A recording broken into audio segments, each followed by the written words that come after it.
Boa noite, meus irmãos. Boa noite a todos. Como é que vocês estão? Sejam todos muito bem-vindos. Recebam nesse instante o meu abraço, o meu carinho, o abraço de Jesus.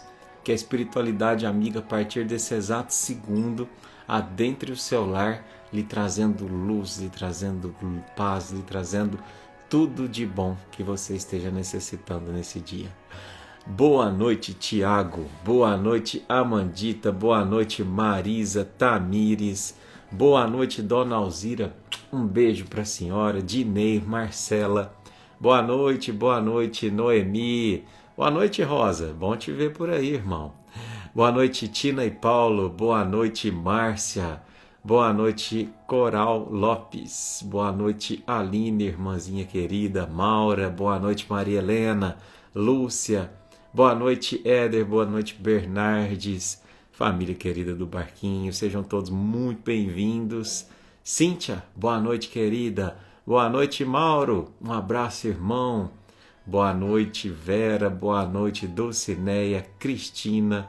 Boa noite, Rose, Roseli. Boa noite a todos, meus irmãos. Como é que vocês estão? Passaram bem a semana? Eu espero que sim, né? Mas se porventura não passaram, agora é o momento da gente se conectar, é o momento da gente se espiritualizar. Boa noite, Fátima, um beijo para você. Boa noite, Naninha, boa noite, Davi, boa noite, Laiane, Kátia. Que bom, tantos irmãos aqui conectados. Espero de coração que você que aqui entrou possa nessa noite ficar até o final, né? Tenho certeza absoluta que nada é por acaso. A gente está aqui hoje para se conectar, para buscar a espiritualização do nosso ser. Isso é uma bênção, a gente poder se conectar com algo maior, com algo que faz com que a gente tenha a força e a coragem de enfrentar este mundo que tantas vezes nos testa, né, meus irmãos? Então, sejam todos muito bem-vindos, né? Obrigado pela presença de cada um que aqui está. E vamos lá, vamos orar. Vamos conectar com Deus, com Jesus, independente da religião que você segue. Aqui no Barquinho a gente não se preocupa com religião, a gente vem aqui para se espiritualizar. E a nossa religião predominante aqui é sempre o amor, tá bom? Então sejam todos muito bem-vindos. Quem está chegando aqui hoje pela primeira vez, receba o nosso carinho, o nosso abraço. Quem está aqui já há mais tempo, obrigado mais uma vez pela presença de vocês, por permitir que a gente adentre o seu lar, buscando levar um pouquinho de luz, um pouquinho de paz. Meus votos mais sinceros do fundo da minha alma é que quando terminar essa live, o seu coração e o seu lar esteja numa energia de amor, numa energia de paz, e você possa estar pronto para fazer as melhores escolhas, para olhar o mundo com uma amplitude maior, não materializar uma vida que é espiritual. E que tantas vezes a gente sofre por materializar uma vida que é espiritual, né? Então, sejam todos muito bem-vindos. Bora fazer a nossa prece?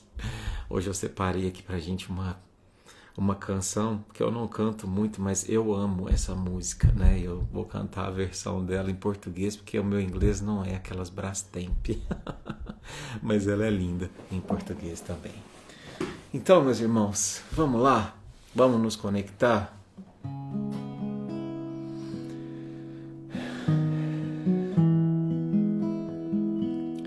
Então, nesse instante, eu gostaria de convidar você que está aí do outro lado a fechar os teus olhos, a nesse instante respirar fundo, se sentando numa posição confortável. Se você tende a adormecer durante a live, busque não deitar, porque é natural que agora, 9 horas da noite, a gente esteja cansado. Mas aqui a gente vai estudar, a gente vai aprender.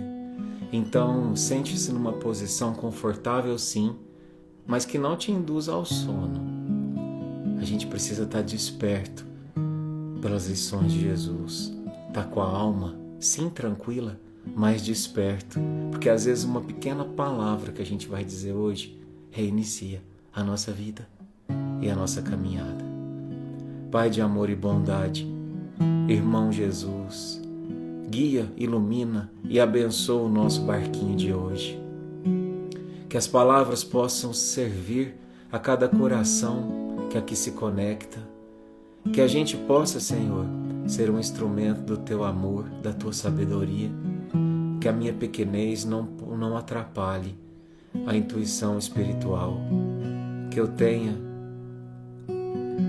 a serenidade, a simplicidade para transmitir, através das Tuas lições, aquilo que os meus irmãos e que eu também preciso para enfrentar as nossas lições. Obrigado, mestre amigo. Esteja no leme de nossa noite. Que assim seja.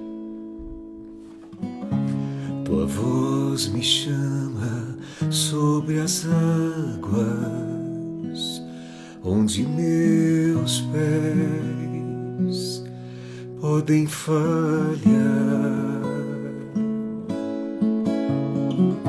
e ali te encontro no mistério, em meio ao mar, confiarei, e ao teu nome clamarei, e além das ondas olharei. Se o mar crescer, somente em ti descansarei, pois eu sou teu e tu és meu.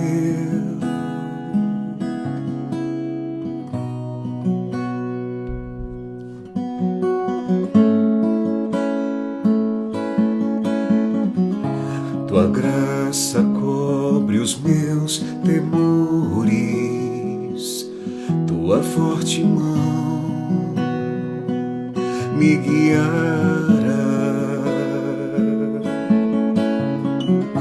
Se estou cercado pelo medo, tu és fiel, não vais falhar.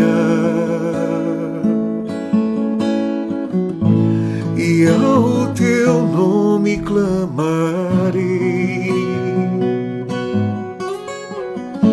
e além das ondas olharei. Se o mar crescer, somente em ti descansarei, pois eu sou teu e tu és meu.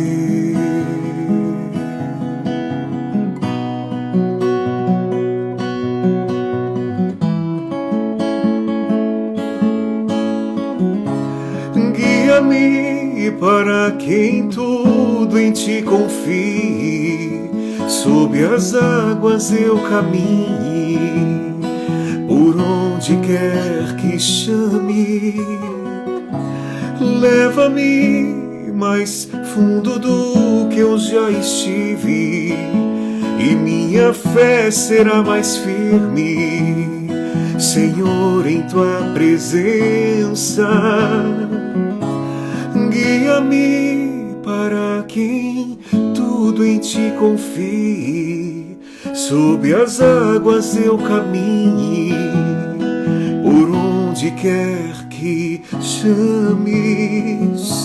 Leva-me mais fundo do que eu já estive, e minha fé será mais firme, Senhor, em tua presença, e ao teu nome clamarei. Somente em ti descansarei, pois eu sou teu e tu és meu.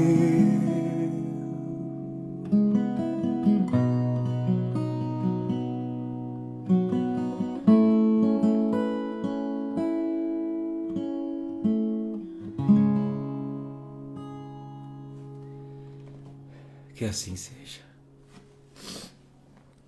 Que assim seja. Boa noite, meus irmãos. Boa noite a todos vocês. Sejam todos muito bem-vindos. Que se conectem a nós nesse instante. Obrigado pela sua presença. Obrigado por me permitir entrar na companhia de Jesus no seu lar. E eu tenho certeza absoluta, não por mim, que ainda sou tão pequeno e eu não falo isso em falsa modéstia, que a gente já vai conhecendo o nosso tamanho, né? Mas por Jesus, que eu tenho certeza que será uma noite de grande luz, será uma noite de muita reconexão, muita espiritualidade, viu? Então, esteja conosco, que essa música possa ter reiniciado seu coração, ter tido a certeza de que não está sozinho, possa ter te trazido uma pequena resposta, né? Essa música se chama Oceanos, né? É uma adaptação de uma música do Hillsong, que chama Oceans, né? Mas vamos lá, meus irmãos. Boa noite a todo mundo, né? Eu vou desligar os comentários aqui apenas para que a gente possa se concentrar um pouquinho mais, viu? Mas depois a gente volta a ligar. Vocês estão me ouvindo bem aí, né? Espero que sim. Então vamos lá? Meus irmãos, hoje a gente vai... Tava com saudade dessas lives, sabia? Onde a gente simplesmente abre uma lição aleatória, que nunca é aleatória, né? E a gente se confia aí nas mãos de Jesus para guiar, para trazer para a gente a lição que precisa ser trazida, né? Então, eu espero que mais uma vez ele se faça presente, identificando no meu coração, no seu coração, tudo aquilo que a gente está precisando, né? Que a gente precisa tanto, né? Mas a gente também tem que estar fazendo um movimento a favor da vida, a favor do amor, né? Então, nesse instante eu quero pedir, Mestre Jesus, que o Senhor possa guiar a nossa noite de hoje, que a lição que hoje aqui caia sirva para o meu coração, para o coração de cada irmão que aqui está, que a gente tenha a intuição e a simplicidade, o amor, de poder traduzir essas palavrinhas de uma forma mais pura possível, mais lúcida possível, mais amorosa e mais tocante possível, Senhor Jesus. É o que eu te peço nessa noite.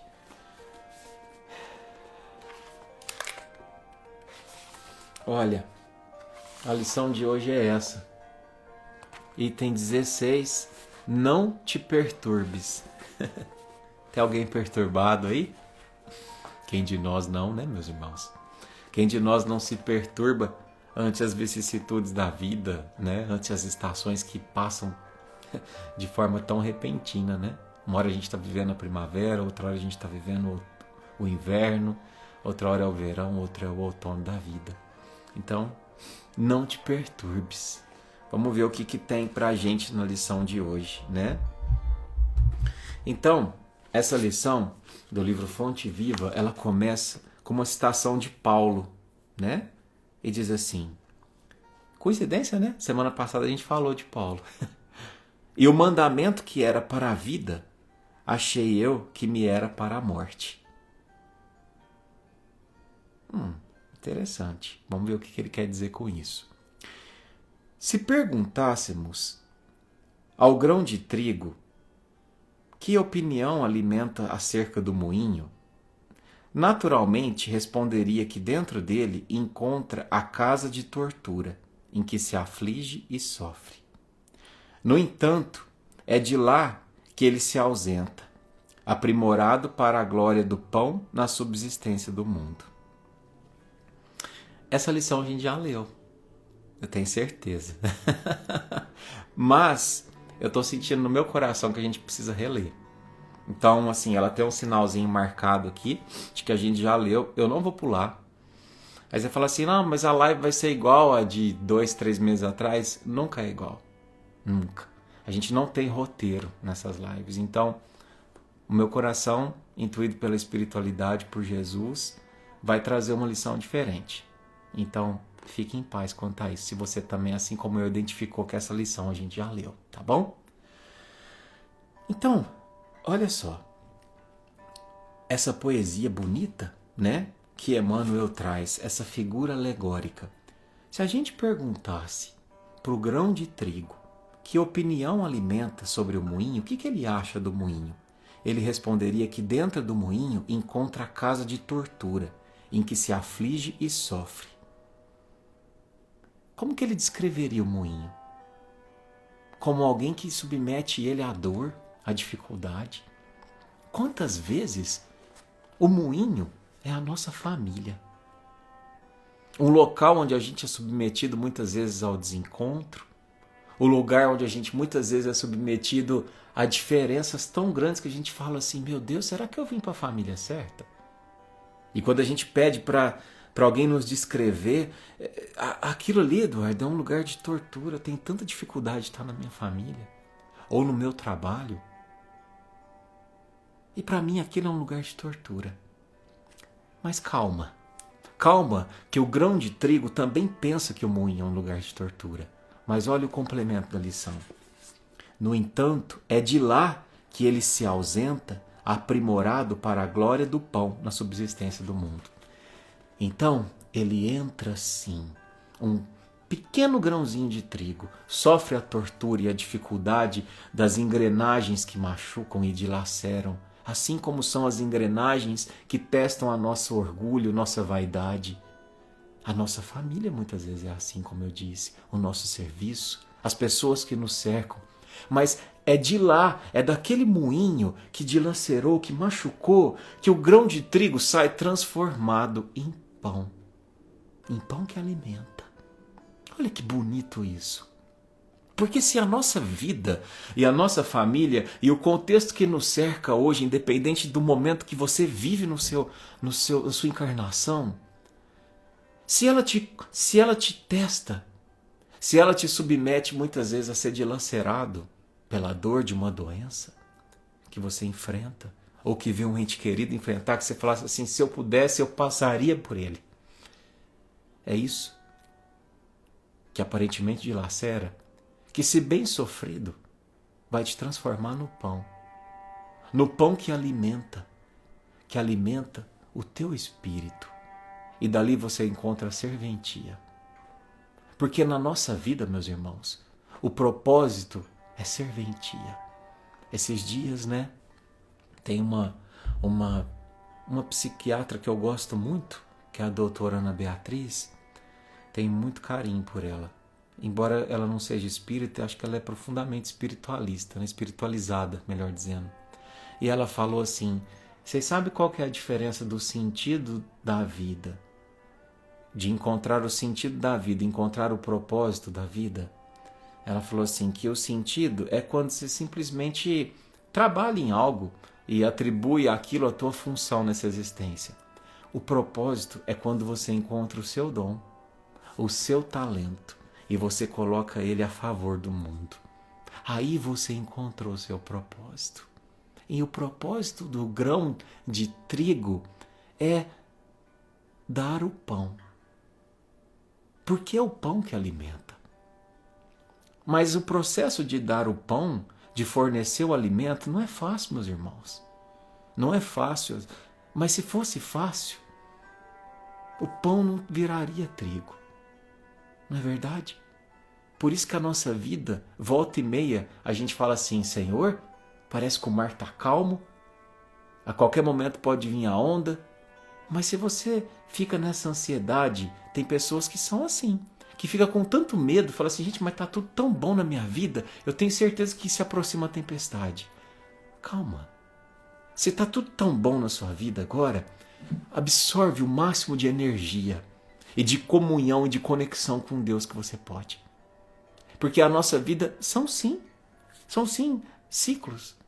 Daí a pouco vem uma tempestade, vem uma dificuldade, vem uma onda braba. E a gente vai usar a energia que a gente acumulou durante aquele período de mar calmo para enfrentar a tempestade. Porque a tempestade também passa. Ela também passa. Assim como tempos de mar calmo também passam, né? Se indagássemos, vamos continuar. Se indagássemos da madeira com respeito ao serrote, informaria que nele identifica o algoz de todos os momentos, a dilacerar-lhe as entranhas. Então, olha só o que ele fala. Se a gente perguntasse para um pedaço de madeira o que ela acha do serrote, o que ela responderia? Ah, o serrote, ele me serra, ele me machuca, ele me dilacera as entranhas. E muitas vezes a gente encontra pessoas que são serrotes na nossa vida. Pega o pedaço de madeira e testa. Pega o pedaço de madeira e corta de um lado e corta do outro. E a gente fala, Senhor, me dá paciência. Porque se eu sou um pedaço de madeira, é capaz de eu sentar uma madeirada nessa pessoa. Mas a gente não pode. A gente respira fundo. A gente se acalma. A gente se serena. E a gente para com esse tipo de pessoas que são serrotes na nossa vida. A gente não tenta quebrar o serrote. A gente muda o olhar sobre o serrote. Porque existem certas pessoas, meus irmãos, que têm um processo de tão grande de machucar quem está em volta. Quem não conhece alguém assim? Quando não somos assim também.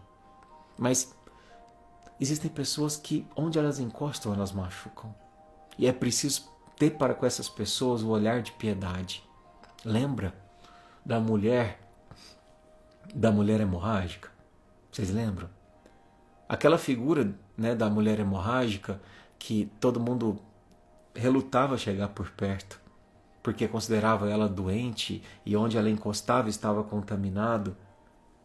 É a figura perfeita de alguém que no momento de doença da vida, e as doenças não são só físicas, são psicológicas, são emocionais, são espirituais, de alguém que onde chega ele contamina o ambiente.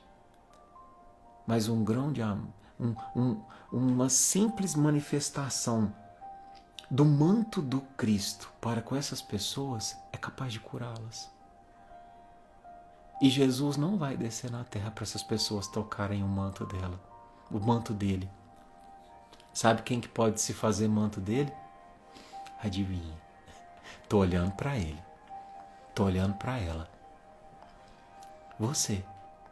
Você pode se fazer o manto de Jesus para esse tipo de pessoa. Permitindo que quando elas te toquem, e muitas vezes acostumadas a serem maltratadas, muitas vezes acostumadas a serem desamadas, que elas recebam o contrário. E que você possa se fazer ali uma luz do Cristo. A tratar diferente aquele que está tão acostumado a ser judiado, maltratado, humilhado, não porque ele é mal, mas porque ele é frágil. Não porque ele é perverso, mas porque ele ainda não aprendeu o que é amar. E sabe, meus irmãos, hoje, um pouquinho antes da gente começar a nossa live, eu li uma frase. Eu acho que eu já tinha lido essa frase algumas vezes, mas nunca tinha me tocado tanto quanto hoje. É uma frase de Emmanuel, que diz assim, que que o amor começa quando o dever termina. Olha que coisa linda essa frase. Eu quero dar aqui um minutinho para você pensar sobre essa frase. O amor começa quando termina o dever. Você entendeu? Se você não entendeu, não tem problema, eu vou te explicar. Sabe o que essa frase está nos convidando? Está nos convidando a ir além. Porque todo mundo aqui tem um dever. Qual que é o seu dever? Se você como mãe, o seu dever às vezes é ir lá e preparar o lanche do seu filho. Às vezes é preparar um almoço. Às vezes é lavar uma roupa. Às vezes você trabalha fora. Você como pai é ali também auxiliar e fazer parte das tarefas do lar. É você ter a paciência, a tranquilidade, é você buscar o pão. Todo mundo aqui tem um dever. E cumprir apenas o nosso dever é obrigação. Ninguém evolui por apenas cumprir o seu dever. A gente começa a evoluir quando o dever termina, meus irmãos. Quando eu vou além do dever. Quando o meu objetivo, como dono de casa, por exemplo, é fazer o almoço. Mas eu vou lá e preparo também uma sobremesa. Eu não tinha o dever de preparar a sobremesa. A sobremesa é amor, é evolução. É quando eu paro num semáforo e o irmão vem pedir algo e ao invés de simplesmente dar uma moeda, que seria o dever se ela está ali no meu console, eu dou também um sorriso. Eu desço do carro e dou um abraço. Já fez isso? Você já fez isso? Você já abraçou um irmão em situação de rua? Esses dias eu tive a oportunidade de abraçar um. É incrível como eu me senti pequeno. Pequeno, sim. Porque esses irmãos, eles, assim, têm um adoecimento ali pela questão do vício muitas vezes, mas eles têm muito mais facilidade de falar de amor do que a gente. Porque a gente é cheio de atenção. Todo mundo nos vê. Todo mundo nos trata bem, entre aspas, a grande maioria. Que entra aqui no mercado, ninguém fica seguindo para ver se vai pegar algo. A gente entra numa padaria, as pessoas olham pra gente com bons olhos. Ninguém acha que vai pegar nada. Agora um irmão desse, além de todo mundo ter um olhar contrário ao ingresso dele em qualquer lugar, eles são invisíveis.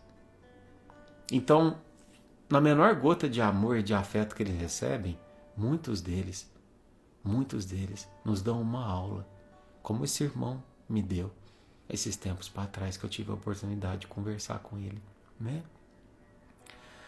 Então experimenta amar, experimenta ir além do seu dever, experimenta. Você vai ver o quanto que você vai ganhar com isso. E aí vamos voltar na lição da madeira, que diz assim: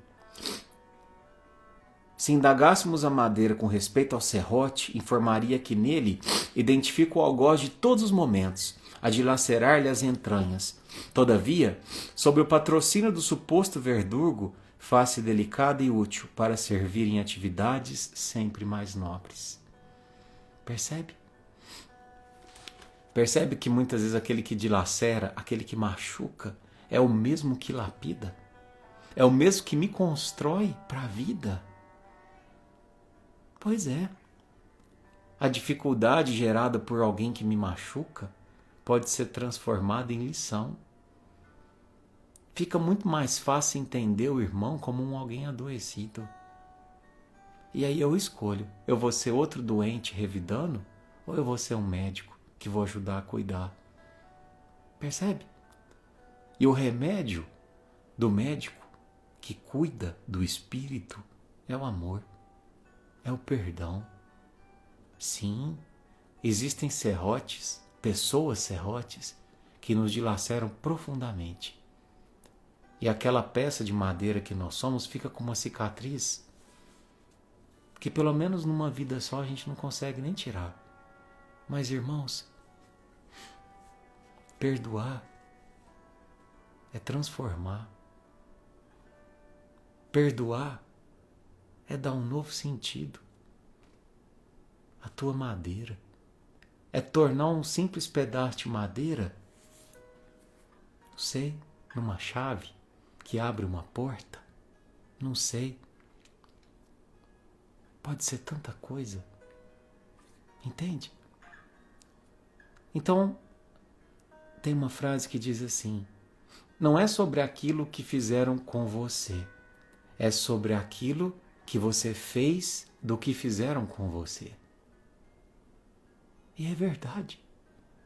Nós temos esse poder. Não existe ninguém. Dessa semana a gente conversava sobre isso. Eu sei que é um tema difícil de ser pensado, mas não existe ninguém que está condenado para sempre na maldade. E quando a gente tem esse olhar sobre as pessoas que nos ferem, que nos machucam, fica mais fácil perdoar. No fim, a grande maioria quase sempre é vítima de si mesmo. É vítima de construções equivocadas. É vítima de processos passados de geração para geração.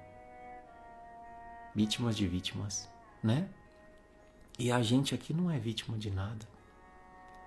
A gente está aqui para ser protagonista. Se você está aqui ouvindo essa live, significa que você já não está se identificando como vítima. Porque a pior coisa que existe na vida de alguém, meus irmãos, é ele se julgar vítima. Coitado. Se a gente acredita que a gente é coitado, coitado de quem acha que é coitado. Não tem nada mais paralisante do que a gente achar que é coitado. Eu não estou dizendo que a gente não merece ser cuidado, mas coitado, não. Não.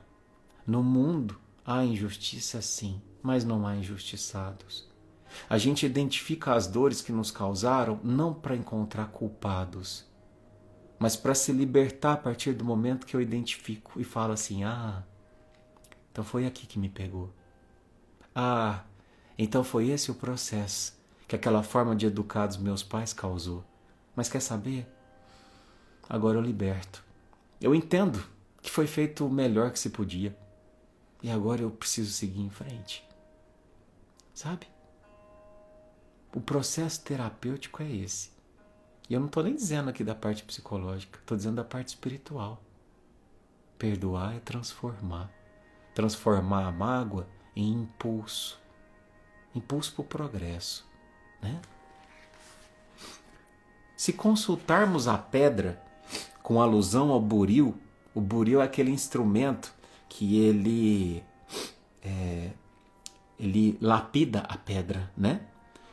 Certo esclarecerá que descobriu nele o detestável perseguidor da sua tranquilidade, a feri-la, desapiedado, dia e noite. Entretanto, é dos golpes dele que se eleva aos tesouros terrestres, aperfeiçoada e brilhante. Olha só, se a gente pensar que Jesus um dia foi uma pedra bruta, é engraçado, né? Mas foi. Jesus um dia foi uma brita, uma pedra bruta. Hoje ele é um diamante, inestimável valor. Mas ele foi sim. E aquilo que se revelou dentro dessa pedra só se revelou através de duros golpes. Eduardo, mas então tem um jeito mais fácil da gente evoluir? Tem. Claro que tem. A pedra escolhe se ela vai querer quebrar com 50 golpes ou no 10º. Se ela vai ceder. Porque às vezes a gente passa a vida inteira brigando com a vida. E não é sobre brigar com a vida, meus irmãos. É sobre dançar com a vida. É sobre dançar. Permitir o processo. Essa semana, hoje especificamente, né? Eu estava conversando com a irmãzinha querida, né? Acho que ela não se importa de eu mencionar com certeza, né? Que é a nossa irmãzinha Aline. Mãezinha da Melinda, né? E a Melinda está aproveitando para falar, para a gente poder mais uma vez fortalecer as orações por ela, né? Quem não conhece está no barquinho agora. Melinda é uma princesa, mascote do nosso barquinho, né? Que é uma criança de 2 anos que luta contra o câncer, né? E ela informou que o processo do câncer está sendo difícil, né? De ser vencido. Ela vai enfrentar uma nova batalha, né? E é uma cirurgia muito delicada, né? E então, como é que essa mãe consegue sorrir? Porque ela entendeu. Porque ela entendeu que a vida não vai esperar dias bons para a gente amar. Nós não podemos esperar dias perfeitos para a gente amar. Porque talvez você corre o risco de viver uma vida inteira sem ter um dia perfeito. O tempo de amar é hoje. Independente se o dia for perfeito ou imperfeito, se eu estou vivendo o inverno, o inferno, o verão. Entende? É um processo de simplesmente encontrar força no minuto que acontece. Porque o da frente é divino. E a providência e o mecanismo e os planos de Deus a gente desconhece. Eu ainda falava para ela, né? Às vezes o médico fala, é uma cirurgia muito difícil, a gente não sabe o que pode acontecer. Tá. Mas se eu for desencravar uma unha, eu sei o que pode acontecer? Eu não posso pegar uma infecção? e ela se espalhar pelo corpo e eu vir a óbito? Posso, como já aconteceu. Entende? Então, no fundo, ou a gente escolhe gastar a energia na ansiedade do que irá acontecer, muitas vezes catastrofizando o futuro, ou a gente escolhe poupar energia e empregá-la amando aqueles que Deus nos deu mais um dia para viver ao lado. E a vida é sobre isso, meus irmãos. É sobre isso. É uma pessoa muito querida, que esses tempos para trás eu até citei, que ela caiu num golpe. Um golpe, assim, de muito dinheiro. Foi mais de 100 mil reais que ela caiu no golpe. E foi uma coisa desesperadora, sabe? Uma coisa, assim, muito difícil, porque você trabalha que nem um condenado para juntar esse dinheiro, para poder ter esse dinheiro. E de repente ela cai num golpe e perde tudo, né? E virou aquela confusão, e vai, não vai, e uma tristeza, e uma angústia. E aí, de repente, essa mesma pessoa sofre um acidente de carro. Um carro vem e colide contra o dela na rodovia. A filha, criança, no banco de trás. E naquele instante, essa pessoa falou para mim que não lembrava de mais nada. E ela falou assim, se eu tivesse desencarnado ali, eu não sabia nem o que tinha acontecido. E aí essa pessoa, esses tempos para cá, nunca mais tocou no assunto do dinheiro, do golpe que sofreu. Sabe por quê? Por causa disso que a gente está vendo nessa lição. Os golpes que a vida nos dá redefinem as prioridades. Se a gente quer continuar sendo brita ou diamante. Entende? Então, às vezes, a gente sofre duros golpes, mas isso também é amor divino. Está nos lapidando, está nos construindo, está nos preparando para o hoje. Porque a gente fala assim, estou preparando para amanhã. Não, não é para amanhã. Amanhã a Deus pertence. Hoje eu posso entrar aqui e fazer essa live com o maior amor desse mundo. E foi isso que eu escolhi fazer hoje. Eu não sei se você vai entrar aqui e olhar e falar assim, esse cara é um bobo, chorando aí, emocionado. É sobre a intenção. É sobre o amor. É sobre a verdade que a gente traz nas nossas palavras, nas nossas ações. Agora, como o outro recebe isso, já não está fora da nossa alçada. Mas nenhum segundo que a gente gasta amando é perdido, meus irmãos. Não é perdido, nenhum. A gente ama, a gente se revitaliza, né? Então, redefina as prioridades ante os golpes da vida. Recalcula a tua rota, repense tua caminhada, né? Assim a alma, assim a luta. Peçamos o parecer do homem quanto à carne, e pronunciará talvez impropriedades 1000. Ouçamo-los sobre a dor e registraremos velhos disparates verbais. Solicitemos-lhe que se lhe externe com referência à dificuldade e derramará fel e pranto. Olha aqui o que ele fala. Vocês entenderam? Comecei falando sobre isso na nossa prece de hoje. Senhor, faz com que eu desmaterialize uma vida que é espiritual. Meus irmãos, 90% dos nossos sofrimentos estão ligados à matéria. Não é verdade? É a estética. É a parte financeira. O que mais? É às vezes alguém que escolhe não estar mais do meu lado. É tanta coisa. Matéria. Matéria. Matéria fica. Ninguém leva a matéria. Agora, quando a gente espiritualiza uma vida e tem um olhar diferenciado sobre o que nos acontece, aí o cenário muda. Aí a gente deixa de dizer aqui, de maldizer a dificuldade. A gente deixa de registrar disparates ou de ofender, de xingar, de reclamar. Esses dias eu vou contar uma experiência para vocês. Vocês olham o Eduardo e vocês acham que ele é grande coisa, não é não. Esses dias eu estava tão irritado, mas estava tão irritado, eu fui dormir, eu falei, gente, mas o que aconteceu hoje? Por que eu estou tão irritado? E aí é aquela velha pergunta do Livro dos Espíritos, né? Que aliás não é uma pergunta, é uma instrução de Santo Agostinho, que fala que no momento de dormir a gente tem que fazer um balanço diário, para a gente identificar o porquê que a gente chegou àquele estado de espírito. E eu fui fazer meu balanço diário à noite. E eu comecei a rememorar, desde a hora que eu acordei. Eu acordei, a primeira coisa que eu fiz foi pegar o celular. Errado. Já não devia ter feito isso. Eu já falei isso algumas vezes, para vocês verem como é que aqui eu sou passageiro também. E às vezes eu preciso ouvir minhas próprias lives para entender.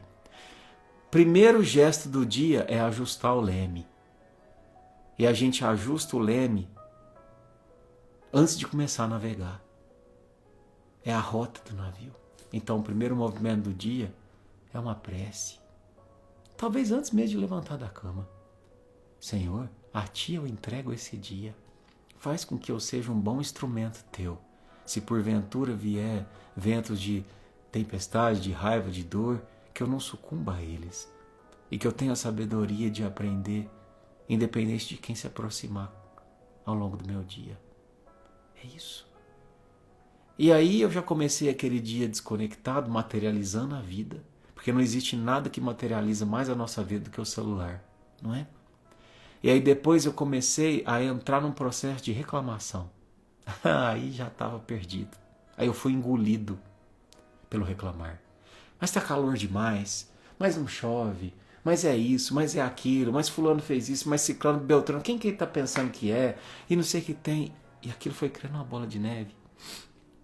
E vocês lembram que eu já falei uma coisa aqui, né? O pessoal gosta dessa comparação, que eu falo que a reclamação e a felicidade são dois passarinhos gordos que não dividem o mesmo ninho. Quando a reclamação chega, a felicidade, a alegria sai. Eles não conseguem estar no mesmo ninho, né? E naquele dia o passarinho da reclamação tomou conta do ninho. E aquilo foi extremamente exaustivo. Cheguei no final do dia, nossa, estava esgotado, né? E eu identifiquei. Foi a reclamação. Foi um dia em que eu maldiz muitas situações. E então, tendo a vergonha, né? A gente fica num primeiro movimento de vergonha, mas também de entender que a gente também está num processo de aprendizado. Eu pedi perdão, né? A mim mesmo. Não preciso pedir perdão para Deus, porque Deus não se ofende. A gente ainda traz, né, uma questão de pedir perdão para Deus. Se você sente que você tem que pedir, pode pedir. Mas Deus não se ofende. Não precisa perdoar, né? Mas eu pedi perdão para eu mesmo, porque naquele dia eu me maltratei. Eu não fiz boas escolhas, né? Então, procurei não no outro dia, sabe? Porque quando a gente cai, o processo não é do dia para o outro. Foram vários dias até eu conseguir me reerguer novamente. Eu não sei se isso acontece com vocês, mas para reerguer é difícil toda a vida. Agora, para cair, nossa, é 2 pulinhos de invigilância, né? Mas a predisposição de buscar um novo pensamento, uma nova sintonia, me fez reerguer. E hoje eu tô tão feliz, porque eu falei assim, meu Deus, é a minha família. É o barquinho, hoje se tornou a minha família, né? E a gente fez aquela live onde a gente sabe que a felicidade, ela está muito ligada aos vínculos que a gente constrói. E hoje eu vejo assim, eu tenho a bênção de ter uma família sanguínea maravilhosa. Eu tenho a bênção de ter a família do Menino Barçanufo, a família no Primavera, onde a gente participa, a família do barquinho, que eu juro para vocês são uma família para mim, né? E eu fico muito feliz, muito emocionado de poder estar aqui conectado, né? Agora a gente vai estar em Tupaciguara nesse mês, visitando os irmãos de Minas, que são minha família também. E nós vamos estar depois lá em Brasília, junto com a Mayra, com os irmãos. Percebe? Família. Não significa que a gente ame uns aos outros, A gente às vezes tem desafeto. Vocês acham que a gente nunca ficou chateado um com o outro? Claro que fica. Mas família é aquele que ama apesar da chateação. Então, lembra disso. O amor começa quando o dever termina. Quando você precisar saber se você de fato está aprendendo a amar e está fazendo a diferença para as pessoas que te cercam nesse mundo, meça com a régua do dever. Se ela tem 10 centímetros, dali para frente é amor. Ir além. Fazer além do que você tem o dever de fazer, né? E aí como que termina? Termina assim. Contudo, é imperioso reconhecer que do corpo disciplinado, do sofrimento purificador e do obstáculo asfixiante, o espírito ressurge sempre mais aformoseado, mais robusto e mais esclarecido para a imortalidade. Olha aqui. O corpo disciplinado do sofrimento purificador e do obstáculo asfixiante. Emmanuel tem umas palavras difíceis, né, gente? Mas sabe o que ele está dizendo aqui? Disciplina. Disciplina da fé. Disciplina de entender que às vezes na nossa vida o movimento é o de crer. Se a gente ficar perguntando muito por quê e para quê, a todo intempérie, a toda dificuldade da vida, a gente paralisa. A gente entra num sofrimento emocional muito grande. Então tem hora que a gente fecha o olho, dá o passo e fala assim: Senhor, eu sei que o próximo passo que eu der, o chão vai estar lá. Eu ainda talvez não consigo sentir, mas eu confio que o Senhor guia meu caminho, constrói, cuida, ampara. Eu sei que a minha preocupação maior hoje é me preparar para dar o melhor passo possível na direção do amor. Pois enquanto eu estiver caminhando nessa direção, lá estará também o chão que eu espero. E a gente pisa. E a gente se encoraja a dar o próximo passo. Não tem medo de cair. Entende? Não te perturbes, pois, diante da luta, e observa. O que te parece derrota, muitas vezes, é vitória. E o que te se afigura em favor de tua morte é contribuição para o teu engrandecimento na vida eterna. Nossa, Emmanuel é incrível. Tem que dividir isso aqui. O que te parece derrota, muitas vezes, é vitória. Esses dias, né? Estava assistindo no Instagram. Aí tinha um menininho que ele estava numa luta de judô. E aí o pai estava do lado de fora assim, e o pai virava para ele e falava assim, ele estava na cadeira descansando, né? Tava dando um intervalo entre um round e outro, pelo que eu entendi. E aí o pai da arquibancada falava assim: filho, eu sei do que você é capaz. Filho, eu acredito muito em você. Filho, você é especial. Eu sei o que você é capaz, eu sei que você é o melhor. E aí aquela criança vai lá e perde a luta.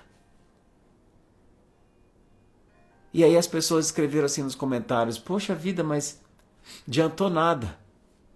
Ela perdeu. Ela ganhou. Ela ganhou. A luta foi só um detalhe. Porque ter um pai que olha para você e fala assim: eu sei do que você é capaz. Eu sei que essa luta que você está travando é difícil. O teu oponente é grande, é forte. Às vezes você se sente tão fraco. Mas eu sei do que você é capaz. Nesse exato instante você já ganhou a luta. Independente do desfecho. Porque a luta não é sobre um fato. A luta é sobre um sentimento. É sobre um sentimento. E se você já sentiu a comunhão, e se você já sentiu o cheiro de Jesus, imagina a voz. Eu sei do que você é capaz. Confia. Faz sua parte. A gente já ganhou a luta, né? E o que te se afigura em favor de tua morte é contribuição para o teu engrandecimento na vida eterna.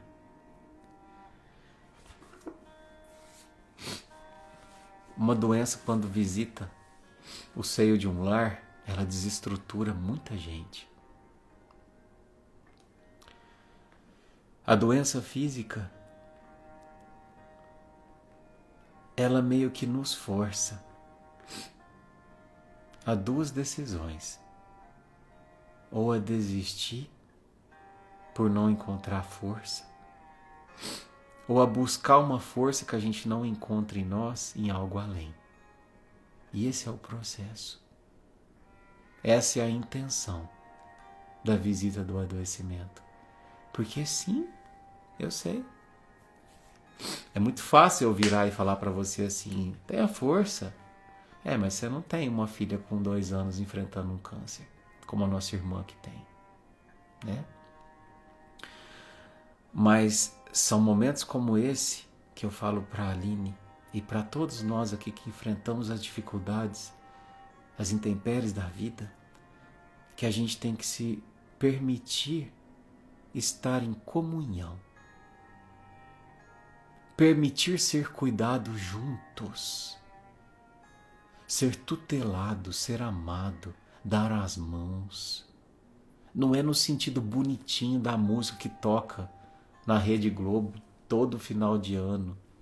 É um novo ano, um novo dia. Aquilo é tudo mentira.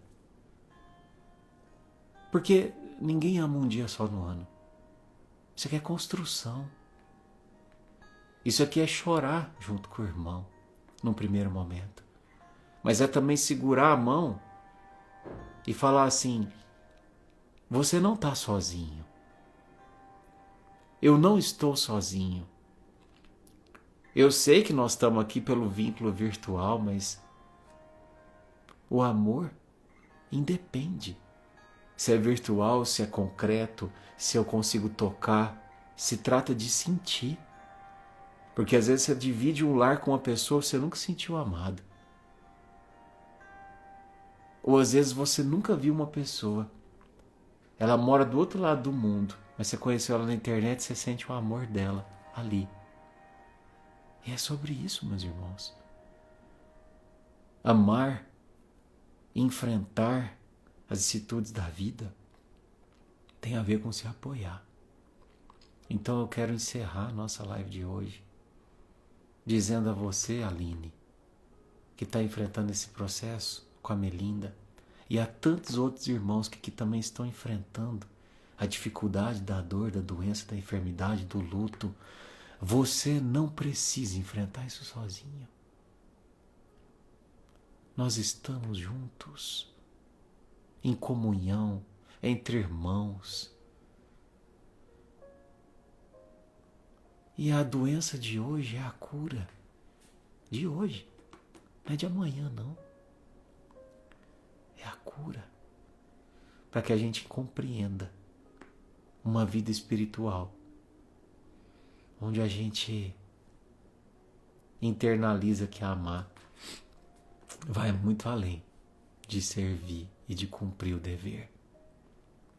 Então, que você possa sentir nesse instante o amor do Cristo invadindo teu coração, a tua casa, te encorajando ante a certeza desses quase 500 corações que aqui se fazem presentes, unidos de mãos dadas, de que a energia de cura provinda do amor, do cuidado, da preocupação uns com os outros, ela trespassa qualquer diagnóstico médico. Qualquer diagnóstico médico. Cuide sim, usufrua sim de uma medicina bendita, que muitas vezes foi soprada e influenciada pelos espíritos amigos. Nunca deixe de fazer um tratamento psicológico. médico, jamais. O tratamento é biopsíquico espiritual. Mas nunca esqueça dessa terceira frente preciosa, espiritual. Espiritual, espiritualizar-se. Nesse momento, se você está com o coração conectado ao meu, você está espiritualizado. Você olha para o seu problema no olho dele, olha para o seu medo no olho dele e fala assim: medo, eu estou com medo de você, mas você não me paralisa. Não me paralisa. Porque eu fecho os meus olhos e muito além do teu rosto, eu vejo a grandeza do rosto do Cristo. E eu entendo que você também é um artifício para me levar até Ele. Entende? Você também é um degrau para que eu possa acessar a divindade. E é sobre isso. Eu quero encerrar a nossa live de hoje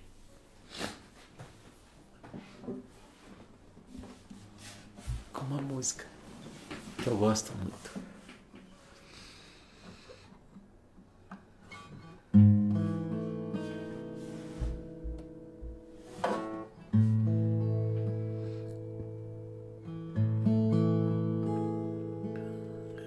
Senhor Jesus,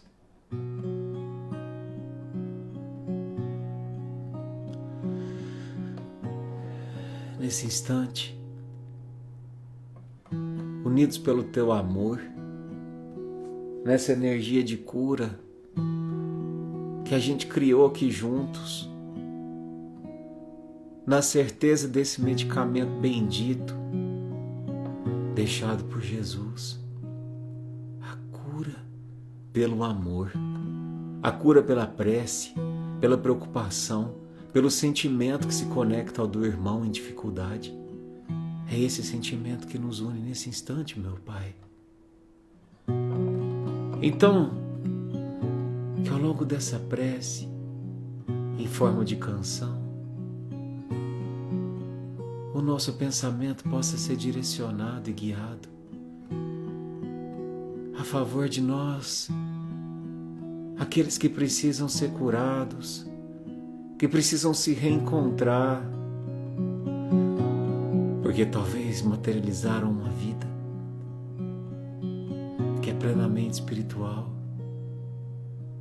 Senhor, fortalece a fé, a esperança e a coragem no enfrentamento diante de um diagnóstico médico. Nos encoraja e nos empodera ante a certeza de que ninguém atravessa mar que não seja capaz de navegá-lo. E se as coisas ficarem difíceis demais, Jesus, nos pega em Teu colo, nos guia no Teu abraço, nos orienta a navegação.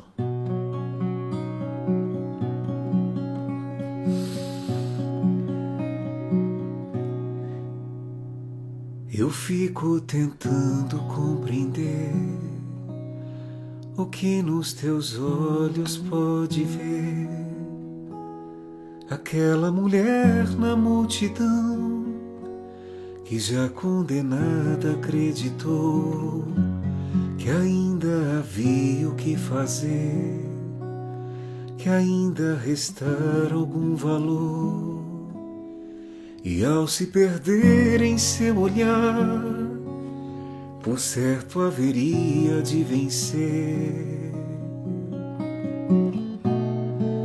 E assim fizeste a vida retornar aos olhos dela. E quem antes condenava se percebe pecador. Seu amor desconcertante, força que conserta ao mundo. Eu confesso não saber compreender. Sou humano demais pra entender, humano demais pra entender. este jeito que escolhestes de amar quem não merece. Sou humano demais pra entender, humano demais pra compreender. E aqueles que escolheste e tomaste pela mão, geralmente eu não os quero do meu lado.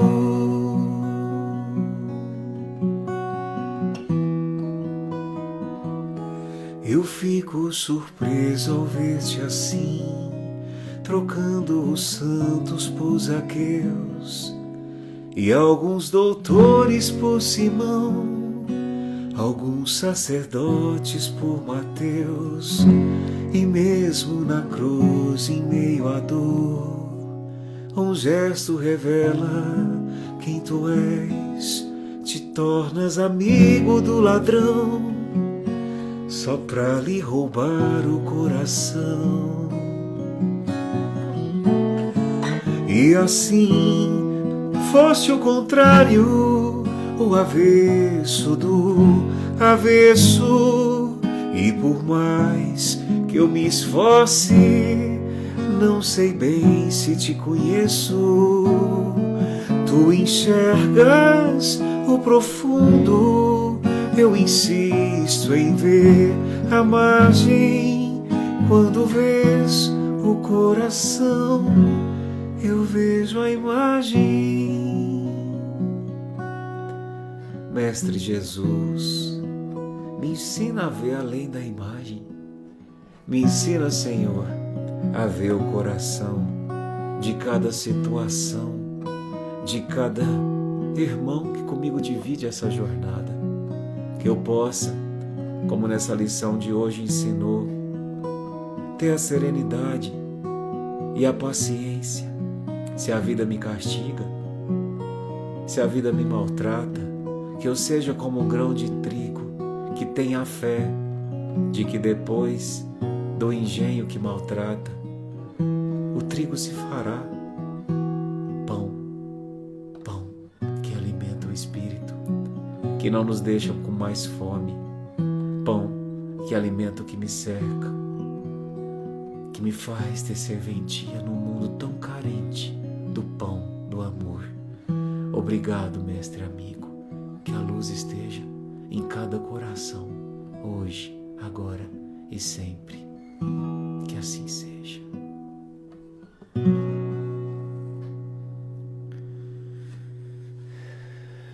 Fique em paz.